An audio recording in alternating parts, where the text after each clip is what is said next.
Here's how to connect your Xiaomi device to Strava in 2025. So Xiaomi now uses the Mi Fitness app, formerly called Xiaomi Wear.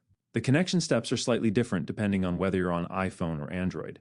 For iPhone users, open the Mi Fitness app, tap on Profile, then go to Connected Apps. You'll see Strava listed there. Tap on it, hit Authorize, and log into your Strava account. Once you allow permissions, boom, you're connected. For Android users, same idea, but slightly different layout. Open the Mi Fitness app, tap on the Profile tab in the bottom right, then go into Settings.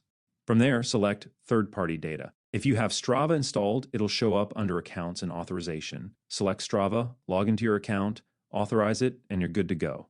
Quick troubleshooting tips: make sure your Xiaomi device is connected to your phone via Bluetooth. If syncing fails, double-check permissions inside Strava. And poor network coverage can sometimes cause delays, so keep an eye on your connection. And that's it. Your Xiaomi and Strava will now work together to keep your runs, rides, and workouts synced automatically. If this video helped, smash that like button, subscribe.